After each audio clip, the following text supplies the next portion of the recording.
अगर आप लगवाना चाहते हैं टाइल्स तो चले आइए चिड़ावा शहर के सुपर एक्सक्लूसिव शोरूम योगी टाइल्स पर। यहां आपको हिंदवेयर, सोमानी जैसी नामी कंपनियों के टाइल्स के साथ ही गुजराती प्रीमियम टाइल्स, सैनिटरी व बाथवेयर भी मिलेंगी रिजनेबल दरों पर। क्योंकि मजबूत टाइल्स और रिजनेबल दर, यही तो है योगी टाइल्स का वादा। तो जल्दी संपर्क करें। मेरे साथ बहुत गलत हुआ था और उनको सजा नहीं मिली। बेटा कोई ऐसी बात हो तो हमें बताओ। तो वो क्या कि ऐसी हो गई कि मैं मरने को तैयार हूँ, मैं जीना नहीं चाहती, मैं ऐसा नहीं करना चाहती। तो बेटी और एक बहन की सुरक्षा और उसको अवेयरनेस करना हम सब की जिम्मेदारी है।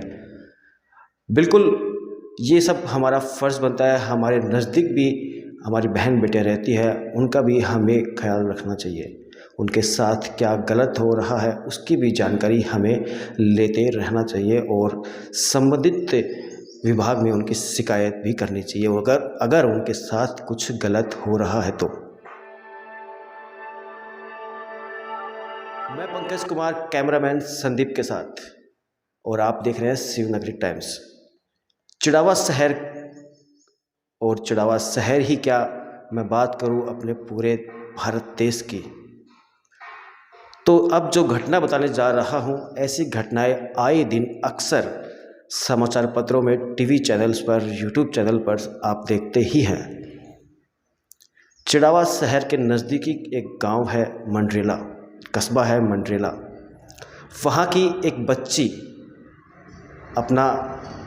अपने परिजनों के साथ आराम से रह रही थी, लेकिन उसे क्या पता था कि आने वाला समय कैसा आने वाला है, कितनी परेशानियां लेकर आने वाला है।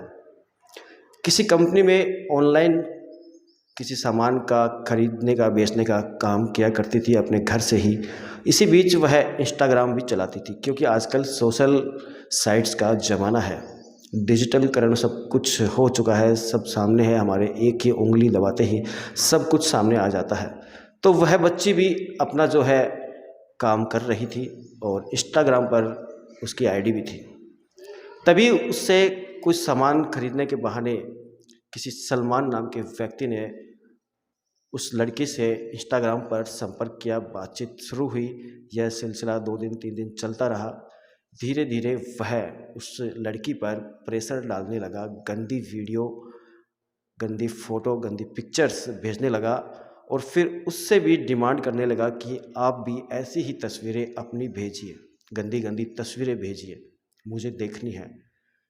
लड़की परेशान होती गई और ये सिलसिला चलता रहा। आखिरकार एक बच्ची करती भी तो क्या करती। हमारे क्षेत्र में, हमारे समाज में, हमारे गांव में ये एक बड़ी विचित्र सी घटना है। और यूँ कहें कि हमारे आसपास या हमारे घर में, हमारे परिवार में, हमारे समाज में, हमारे गांव में जो बच्चियां रहती है वो डरी सहमी रहती है। उनके साथ कुछ अप्रिय घटना होती है तो वो जल्द से जल्द अपने परिजनों तक बता भी नहीं सकती। पुलिस थाने में पहुंचने की तो बहुत दूर की बात है, अपने परिजनों को अपनी आप बीती नहीं बता सकती। ऐसा चलता रहा उस लड़की के साथ, उस बच्ची के साथ। फिर एक दिन ऐसा आया कि उसे वो लड़का सलमान, जो कि हरियाणा के किसी शहर का, किसी गांव का रहने वाला है, उसे डराने धमकाने लगा और बोलने लगा कि मंडरेला के अंदर भी मेरे काफ़ी पहचान के हैं, मेरे दोस्त हैं, उनसे कहकर मैं तुम्हारे साथ, तुम्हारे परिजनों को परेशान करूंगा या उनके साथ कोई घटना भी कर सकता हूं, तुम्हें उठवा भी सकता हूं, तुम्हें और भी कुछ तुम्हारे साथ कर सकता हूं। लड़की घर से बाहर कहीं जा रही थी, उसी वक्त एक कार आई और 3 लोग मुख्यतः थे उसमें। यह सारी घटना मैं जैसे ही एफआईआर में दर्ज हुई है वैसे ही मैं आपको बता रहा हूँ। हालांकि इस मामले में क्या मोड़ आने वाला है, क्या आएगा, वो तो आने वाला समय ही बताएगा। इसके बाद उस लड़की को 3 लोग जबरन गाड़ी में बैठाते हैं, उसको डराते हैं, हथियारों से डराते हैं। उसके बाद उसको कुछ नशीला पदार्थ सूंघा कर उसे अपने गांव हरियाणा के किसी शहर में लेकर जाते हैं। वहां पर उसके साथ 3 लोग मुख्यतः जो बताए गए हैं एफआईआर के अंदर, वो बारी बारी उसके साथ रोज लगातार 3 दिन तक गलत काम, घिनौना काम उसके साथ करते हैं। इसी बीच मंडरेला थाने में घर वालों ने सूचना दी। सूचना के बाद कॉल ट्रेस की गई, तब पता लगा कि लड़की कहाँ पर है। वहाँ से वो लड़की कैसे भी निकली, वो किस तरह से क्या आई, वो बस स्टैंड तक पहुँची। उसके बाद पुलिस और उस परिजनों ने उस लड़की को अपने हिरासत में लिया, दस्तैब किया उसको। उसके बाद मंडेला लाया गया। उसके बाद भी कुछ दिनों तक वो कुछ डरी सहमी थी, कुछ बोल नहीं पा रही थी। फिर धीरे धीरे परिजनों के सामने अपनी बातें रखना शुरू की, तब जाकर मामले का खुलासा हुआ। परिजन बच्ची को लेकर पुलिस थाने पहुँचे। पुलिस भी सख्ताई से अब पेश आ रही है और इस पूरे मामले को फर्स्ट प्रायोरिटी में लिया जा रहा है। हालांकि इस पूरे मामले में मंडेला पुलिस और चिड़ावा डीवाईएसपी विकास भी कुछ बोलने को अभी तैयार नहीं है। पूरे मामले का खुलासा होने के बाद ही शायद कुछ बोल पाए। अभी तक पुलिस से कोई जानकारी नहीं मिल पा रही है। लेकिन इस पूरे मामले में रोशनी डालने के लिए, इस पूरे मामले को बताने के लिए हमारे साथ परिवादी के एडवोकेट विनोद वर्मा जो है वो हमारे साथ है। उनसे बातचीत कर पूरी जानकारी लेंगे। लेकिन इस पूरे मामले को गंभीर माना जा रहा है, काफ़ी बड़ा मामला हो चुका है ये। किस तरह से क्या एंगल ले रहा है, लड़की को काफ़ी डराया धमकाया गया है, ऐसे ऐसे वर्ड उसके साथ यूज़ में लिए गए हैं। उसकी शादी जो है वो भी एक नकली जो कागजात है या किस तरह के कागजात है वो तो जांच का विषय है, वो भी बताए गए हैं कि हमने ये शादी कर ली है इस बच्ची के साथ, लड़की के साथ में। उसको काफ़ी प्रताड़ित किया गया है उस बच्ची को। आखिर में लड़की ने घर वालों को कहा कि मैं अब और जीना नहीं चाहती और मेरे से बर्दाश्त नहीं हो पा रहा, मेरी पूरा जीवन जो है वो बर्बाद कर दिया गया है, बर्बाद हो चुका है। अब मुख्यतः इस पूरे मामले के अंदर क्या होगा वो समय समय पर अपडेट तो देंगे ही, लेकिन फिर से आपको एक बार कहते हैं कि सतर्क रहे, सुरक्षित रहे और अपने आसपास से होने वाली छोटी से लेकर बड़ी घटनाओं का ध्यान रखें। अपने घर वालों को, अपने परिजनों को, अपने बच्चों को अवेयरनेस करते रहें। कोई भी घटना होती है, अप्रिय घटना होती है, उस घटना से पहले भी आप लोग सचेत रह सकते हैं। घटना होने के बाद तुरंत नज़दीकी पुलिस थाने में आपको बिल्कुल जाना चाहिए और पूरी बात जो है वो रखनी चाहिए।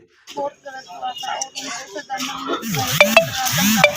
वगैरह दिखा के आंसू के चेहरा गया था और बाद में जाके मेरे साथ तो इस पूरे मामले की जानकारी के साथ हमारे साथ एडवोकेट विनोद वर्मा है, उनसे पूरी जानकारी लेते हैं। सर, क्या मामला है और कब दर्ज हुआ ये हमें आज पता चला। वो बच्ची को 164 के बयानों के लिए और न्यायालय में पेश किया पुलिस द्वारा। एक हिंदू बच्ची है, उसको अधर्मियों ने इशार ले जाकर उसके साथ कर किया और हथियार की नोक पर उसको डराया धमकाया और वो बच्ची इतनी सहम गई थी और इतना ज़्यादा वो डर गई थी कि घर वाले और बड़े परेशान थे। कल बच्चे ने, क्योंकि होली का त्यौहार था और इस वजह से बच्ची को इतना मायूस देखकर सब घर वाले एकत्रित होकर उसको पूछा कि इतना बड़ा त्यौहार है बेटा, कोई ऐसी बात हो तो हमें बताओ। तो वो क्या कि ऐसी हो गई कि मैं मरने को तैयार हूँ, मैं जीना नहीं चाहती, मैं ऐसा नहीं करना चाहती। तो उसके ऊपर फिर उन्होंने पुलिस में रिपोर्ट दर्ज करवाकर और मुकदमा दर्ज किया है। सर, ऐसे मामले काफ़ी बार पूरे देश भर में देखे जाते हैं। लव जिसकल बढ़ चढ़ कर हो रहा है। ऐसे भी कुछ और मामले भी जो गैंग रहते हैं, कुछ लोगों के साथ मिलकर ऐसी घटनाओं को अंजाम दिया जाता है। तो इसमें क्या आगे प्रोसेस रहता है, क्या कार्रवाई होती है आगे? ऐसे संगीन मामलों में पुलिस जो है सीधा उसको गिरफ्तार कर सकती है और उनको कोर्ट के द्वारा, आज इतनी अच्छा कानून है, मोदी जी के आने के बाद में तो बहुत ही अच्छा कानून बना है, लेकिन अभी वो जुलाई से लागू होगा। फिर भी हमारे 376 के मामले में आजीवन कारावास से मौत की सज़ा तक का प्रावधान किया गया है और ये मामला गैंग का है, तो इसमें बड़ा ही गंभीर तरीके का मामला है। देखा जा रहा है कि इसमें राजस्थान पुलिस या फिर झुंझुनू पुलिस किस तरह से इसको प्रायोरिटी में ले रही है? देखो, पुलिस का काम है इन्वेस्टिगेट करना और पुलिस की इन्वेस्टिगेशन एजेंसी इसमें काम करेगी। मैं चाहता हूं कि वो एक निष्पक्ष तौर पे उनका अनुसंधान करे और जो पीड़ित परिवार है उसको न्याय दिलवाए। बच्चे के आज बयान भी होने वाले हो गए होंगे, लेकिन इसके बाद में क्या प्रोसेस रहेगा, पुलिस द्वारा क्या कार्रवाई होगी? बच्ची के बयान होने के बाद पुलिस जो है उन मुलजिमों से अगर उन्हें कुछ बरामदगियां करनी है तो बरामदगी करेंगे, या उनसे कुछ डाटाज अगर उनको निकालने हैं तो वो निकालेगी। उसके लिए वो कोर्ट से पीसी ले सकती है और जेल भी भेज सकती है कोर्ट उनको।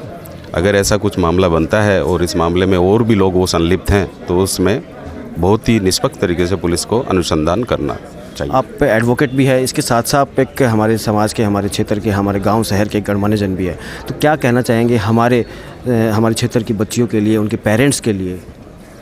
मैं ये बड़े ही मतलब बहुत ही गंभीर मामला है और आज की जो जनरेशन है वो जो इस पढ़ाई के वशीभूत होकर जिन्होंने और इस प्रकार से लोगों को ब्रेन वॉश कर दिया है कि वो माँ बाप की कम सुनते हैं, तो माँ बाप एक जगह बैठें, अपने बच्चों से पूरी तरह से संवाद करें और अपनी बच्चियों को समझाएं कि वो अलग नहीं है, वो उनको डराते नहीं हैं और उनको इतना खुलकर बताएं कि ये जो बाहरी तत्व हैं, जो ऐसे लोग हैं जो केवल बच्चियों का और गलत इस्तेमाल करते हुए उनके बाल मन पर दुष्प्रभाव डालते हुए ऐसे अपराध को अंजाम देते हैं, उनके खिलाफ़ क्या क्या न्यायालय में कार्रवाई हो सकती है, वो एक समाज में जागृति पैदा हो और उसके लिए पूरा समाज उठ खड़ा होना चाहिए।